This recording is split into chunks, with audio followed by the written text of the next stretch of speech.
Assalamualaikum warahmatullahi wabarakatuh. Perkenalkan, nama saya Salahuddin M.Com. Saya adalah dosen Universitas Mahakarya Asia, program studi Teknik Informatika jenjang Diploma 3. Pada kesempatan kali ini saya akan menjelaskan mata kuliah yang saya ampu. Salah satunya adalah praktikum pemrograman web. Pada mata kuliah praktikum pemrograman web ini, bobot SKS-nya sebanyak 2 SKS, yaitu praktikum. Mata kuliah ini merupakan mata kuliah dengan materi pembuatan perangkat lunak berbasis website. Proses yang dilakukan adalah membuat program dengan script HTML, CSS, PHP, dan database-nya menggunakan MySQL yang akan kita buat menjadi sebuah aplikasi berbasis web. Capaian pembelajaran lulusan yaitu mahasiswa mampu membangun aplikasi perangkat lunak yang berkaitan dengan pengetahuan ilmu komputer. Salah satunya adalah programmer berbasis web menguasai bahasa PHP. Capaian pembelajaran mata kuliah atau CPMK-nya adalah mahasiswa mampu untuk mengimplementasikan konsep dari dasar teori website, HTML, dan memiliki kemampuan mempersiapkan kebutuhan software maupun hardware untuk melakukan optimasi sebuah web. CPMK yang kedua yaitu mahasiswa mampu memahami fungsi dari HTML, CSS, serta dapat menggunakan PHP dan CSS tersebut untuk mendesain sebuah website. CPMK yang ketiga adalah mahasiswa mampu untuk mengidentifikasi jenis-jenis variabel pada PHP, struktur PHP, dan struktur kontrol pada PHP. CPMK yang keempat adalah mahasiswa mampu membuat website yang dinamis dengan mengimplementasikan program PHP yang mengakses database-nya menggunakan MySQL melalui operasi CRUD, create, read, update, dan delete. CPMK yang kelima yaitu mahasiswa mampu menciptakan program aplikasi sesuai dengan studi kasus yang sudah ditentukan. Pada akhir mata kuliah ini, mahasiswa akan membuat sebuah proyek yaitu sistem informasi berbasis web atau website dinamis yang sudah diimplementasikan pada suatu kasus. Materi pembelajaran pada mata kuliah pemrograman web ini yaitu pertama, pengantar pemrograman web, teknologi web, web dinamis dan statis, persiapan hardware dan software untuk pembuatan website. Yang kedua yaitu definisi HTML, struktur kode HTML, CSS, pengenalan browser dan text editor. Yang ketiga, membuat header, kolom artikel, menu, dan footer. Yang keempat, perintah HTML yang ngelink langsung dengan image, video, dan maps atau menggunakan hyperlink. Yang kelima, mendesain website dengan kolom float, overflow, width, membuat pembagian web dalam kolom-kolom dengan div class serta berisi konten multimedia. Yang keenam, pengenalan terhadap PHP, pengenalan terhadap MySQL, dan pengenalan terhadap XMPP. Yang ketujuh, penulisan kode PHP, variabel PHP, konstantan PHP. Yang kedelapan, ujian tengah semester. Yang kesembilan, itu kita akan bahas tentang MySQL, create, insert, delete, dan update, serta koneksi MySQL ke PHP. Yang ke-10, membuat form untuk menyimpan data ke dalam database. Bisa menggunakan metode post dan metode get. Yang ke-11, membuat tampilan data dari database atau perintah tampil. Yang ke-12 itu membuat form untuk edit dan delete. Yang ke-13 dan 14 itu membuat form input data dengan relationship beberapa tabel. Yang ke-15, merancang program untuk tugas akhir atau tugas besar pada mata kuliah tersebut.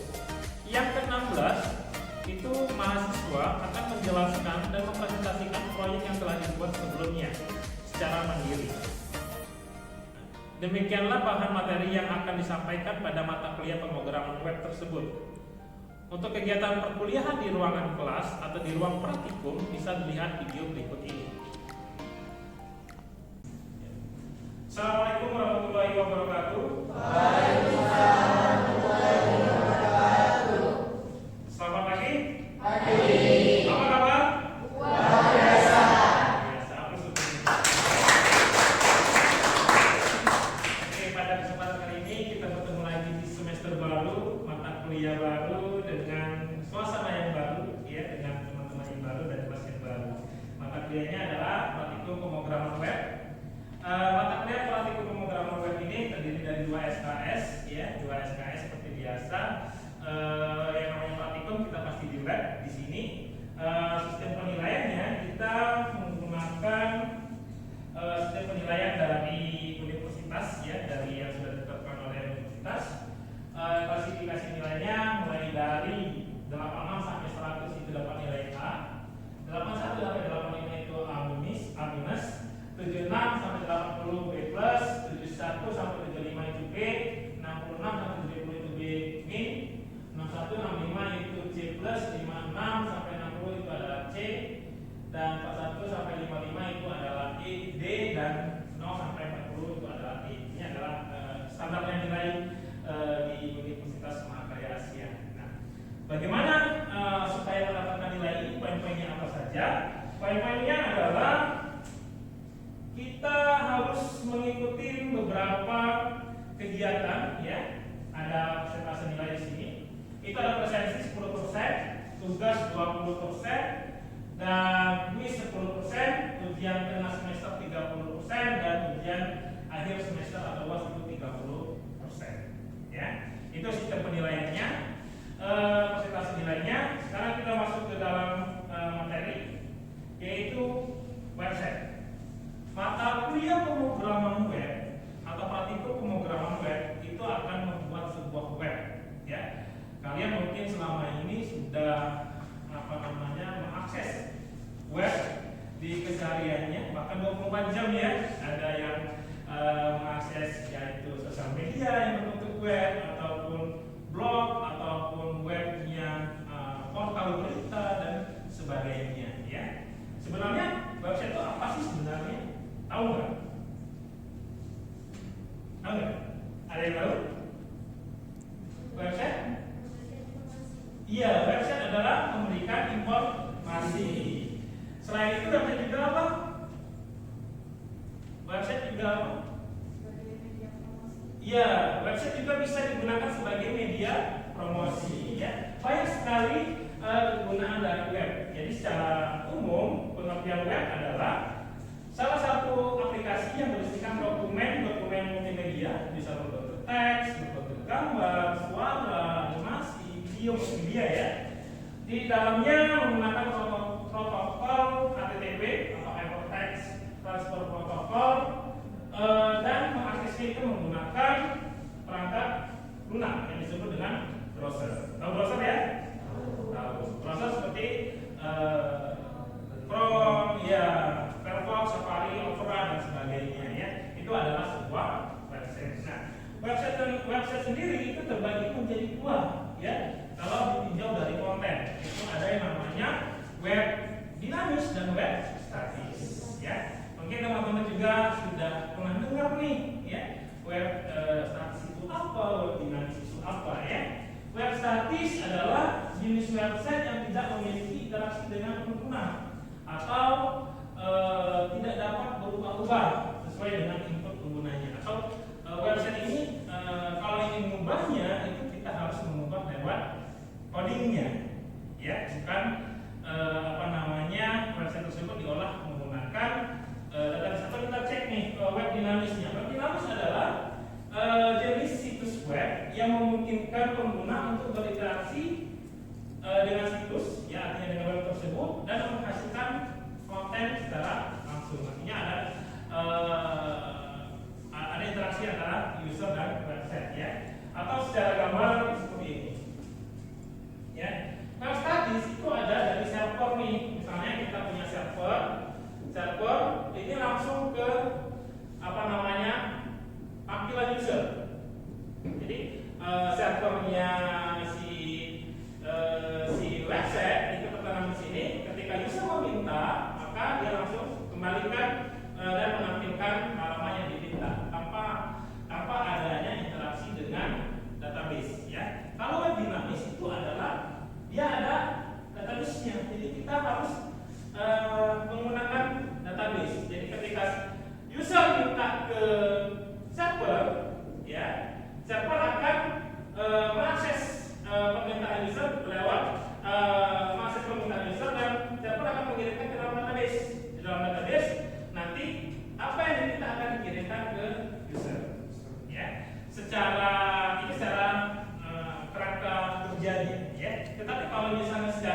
Ini adalah website.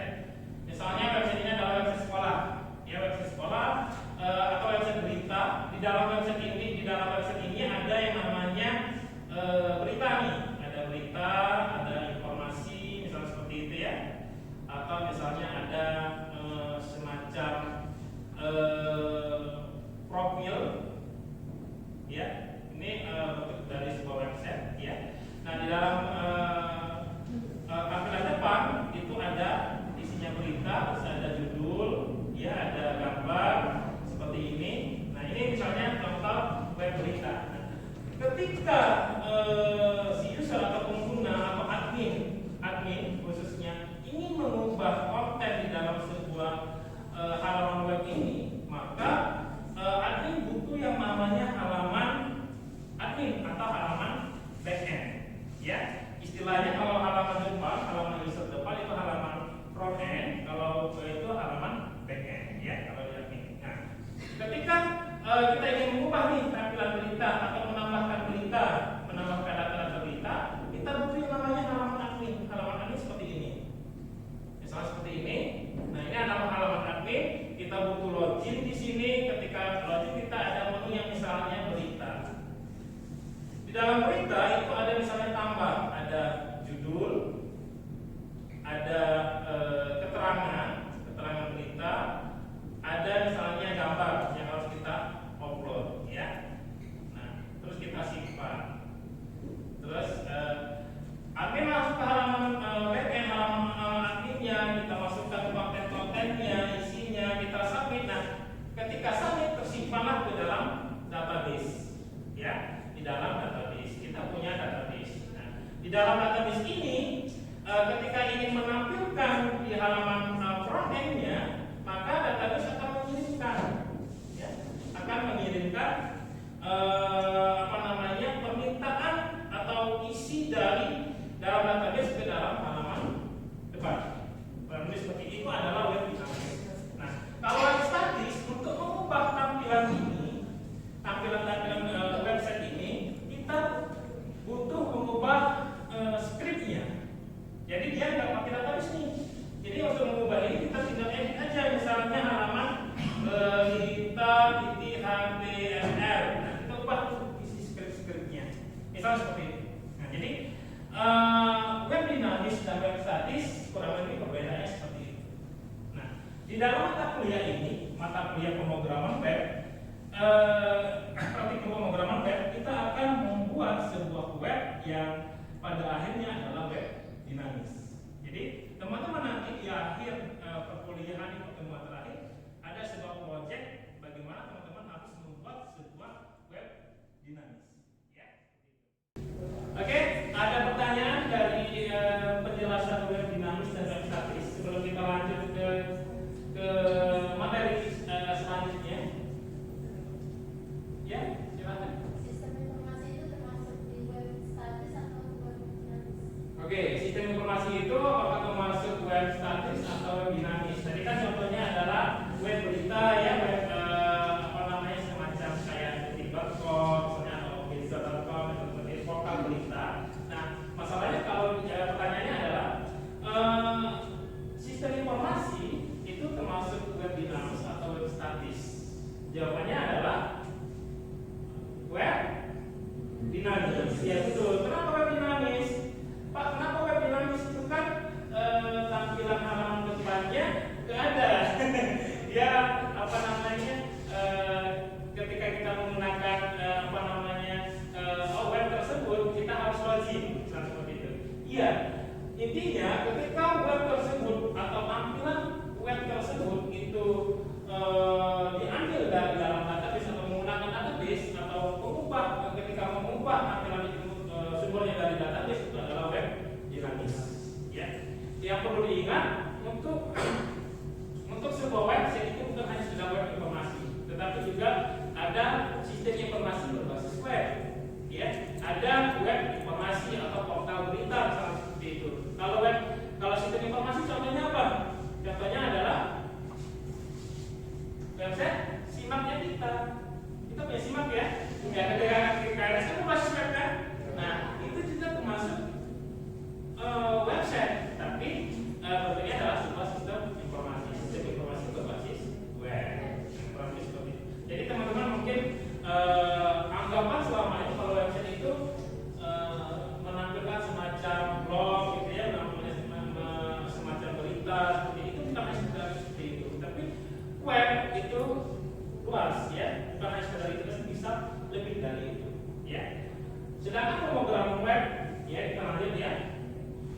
itu adalah proses pembuatan situs web atau aplikasi web yang berjalan di browser. Ya, kalau web pasti berjalannya di browser ya. Ya, ada sih pelajaran pakai aplikasi ya. Itu pun coba basicnya itu juga berbasis web. Contohnya apa? Contohnya adalah Facebook. Ya, aplikasi Facebook. Terus pemrograman web sendiri itu akan melibatkan bahasa pemrograman. Ya, ada yang namanya HTML, ada yang namanya CSS, ada namanya PHP. Ya, ini adalah bahasa script yang akan kita pelajari nanti. Ya, yang mana bahasa-bahasa tersebut akan membangun, menjadi satu di dalam sebuah script. Ya, di dalam sebuah script. Di dalam sebuah script akan menjadi satu sebuah bahasa program. Ya, yang akan kita simpan di server dan akan kita akses lewat browser. Kurang lebih seperti itu. Yang akan menghasilkan sebuah web yang interaktif dan responsif. Jadi tujuan mata kuliah kita nanti teman-teman pada akhirnya atau pada mahasiswa pada akhirnya itu bisa membuat sebuah aplikasi, ya sebuah aplikasi, sebuah sistem informasi atau sebuah website berbasis web, ya berbasis web, ya kurang lebih seperti itu.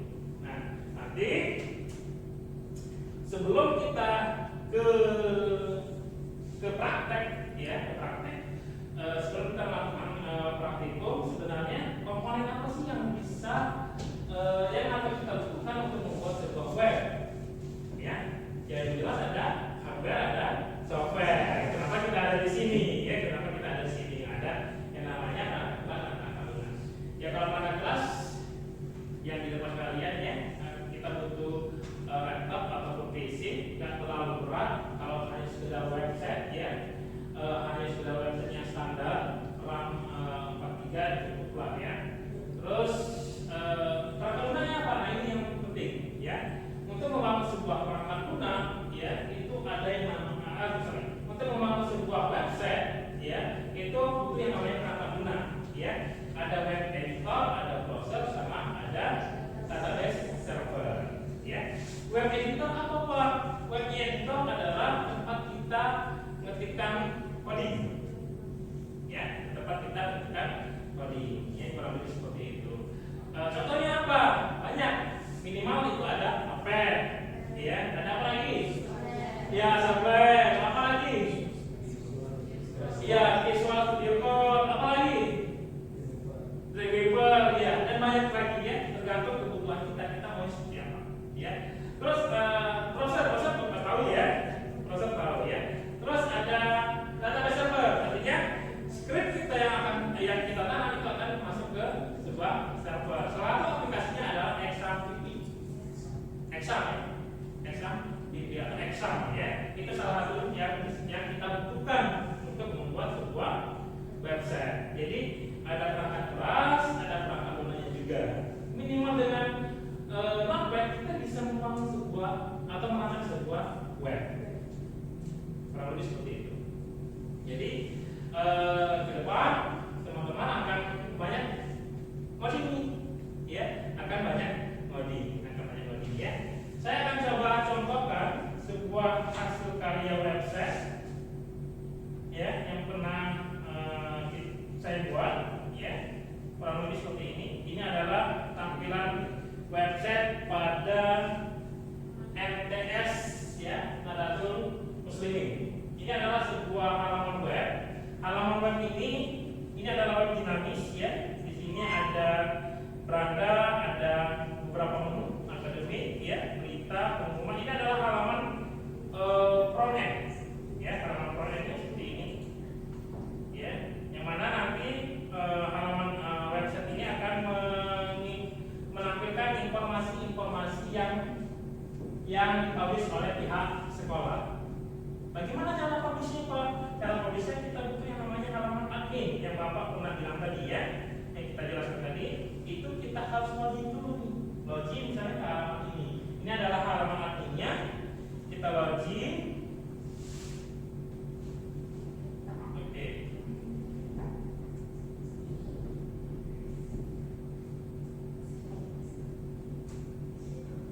Nah, ini adalah halaman admin.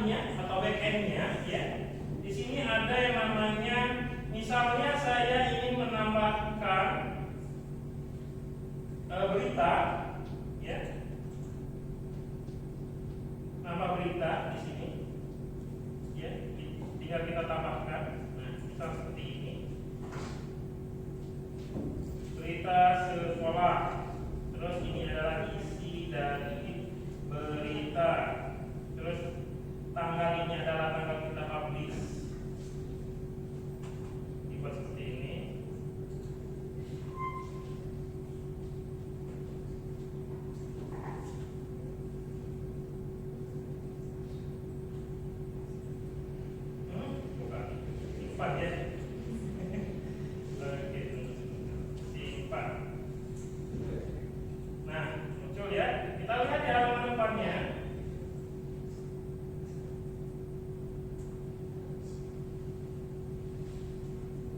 berita, di halaman beritanya, nah muncullah berita sekolah seperti ini. Ya. Jadi ini adalah contoh dari web yang dinamis. Ya, ini adalah bentuk web, bentuknya sistem informasi. Nah, di web ini bisa juga menampilkan informasi, bisa juga sebagai sistem informasi. Contohnya bagaimana? Contohnya adalah pendaftaran. Ketika web sekolah itu siswanya daftar, maka dia langsung isi form. Isi form nanti halaman admin akan menerima isi dari yang diinputkan oleh user. Jadi kalau ini seperti itu.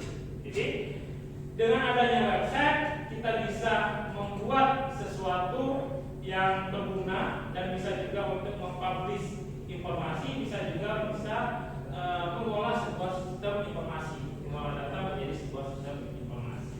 Ya. Salah satu keahlian seorang ahli media diploma 3 itu harus menguasai salah satu bahasa pemrograman. Ya. Salah satunya adalah bahasa web atau PHP. Nah, ke depan teman-teman mulai dari sekarang kita akan belajar nih bagaimana membuat sebuah halaman web atau sistem informasi berbasis web, ya, yang akan kita buat, kita rancang dan nanti akan dipresentasikan di akhir semester. Ya, tapi untuk membuat itu kan kita perlu belajar dari sekarang, ya, dari sekarang. Jadi diharapkan teman-teman ini masuk dari pertemuan pertama sampai pertemuan terakhir itu mengikuti, karena ada rangkaian materi dari pertemuan pertama sampai pertemuan terakhir. Oke, dari penjelasan yang dijelaskan tadi web dinamis, web statis, contohnya, teknologi web. Ada pertanyaan nggak? Ya, silakan. Gimana? Saya mau bertanya Pak, apakah ada contoh dari website sistem informasi yang dari Bapak jelaskan? Oh gitu. Jadi semacam web tapi berbentuk sistem informasi ya. Oke. Bapak pernah bikin. Contohnya adalah seperti ini. Sistem informasi Multazam Gas atau namanya aja ya, sistem Multazam Gas. Sistem informasi ini tujuannya adalah atau gunanya adalah untuk mencatat laporan penjualan, sistem penjualan di Multazam Gas itu ada penjualan gas, kompor gas, terus juga ada spare part dan perbaikan. Jadi ada jasa perbaikan, ada penjualan juga di situ ya, penjualan. Nah, Bapak buat ini berbasis web ya, berbasis web. Jadi kalau misalnya nanti pengguna ingin menggunakan web tersebut, kita harus login dulu ya, login. Nah, masuk, baru kita di sini ada contohnya adalah barang, misalnya seperti itu. Kita barang ini menampilkan seluruh jenis barang ya. Ada misalnya ada corong, ada banner Hitachi dan sebagainya. Nah, ini adalah sebuah sistem informasi penjualan dan perbaikan. Perbaikan itu artinya dia semacam servis ya, semacam servis untuk Multazam Gas. Nah, nanti sistem informasi web ini juga disebut dengan web dinamis. Ya, jadi kita ke depan atau di mata kuliah ini, di praktikum pemrograman web ini akan membangun sebuah aplikasi atau sebuah sistem informasi atau sebuah website itu berbasis web. Jadi kita aksesnya itu pakai web, pakai browser. Browser yang terhubung ke server, dari server nanti akan koneksi ke dalam database, terus akan lagi ke user seperti itu ya. Sekarang kita buka yaitu web editor, misalnya kita menggunakan Sublime.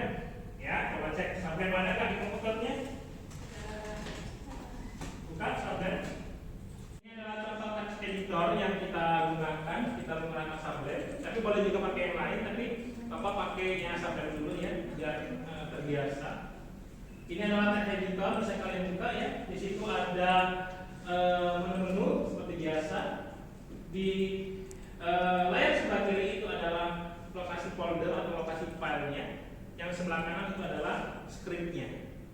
Ya. Jadi kalau kita mau mulai itu bisa dengan klik file, new file gitu ya, new file seperti itu. Nah nanti teks codingnya atau codingnya itu bisa dimasukkan di situ. Nah itu web editor. Ada pertanyaan lagi mengenai teknologi web? Akan sebelum kita akhiri perkuliahan ini. Ya, silakan. Tanyakan, kita kan bikin website. Apakah itu harus terhubung dengan internet atau bisa pakai internet? Oke, iya. Pertanyaan yang bagus ya. Artinya ketika kita membuat sebuah website, apakah kita harus pakai internet nggak Pak?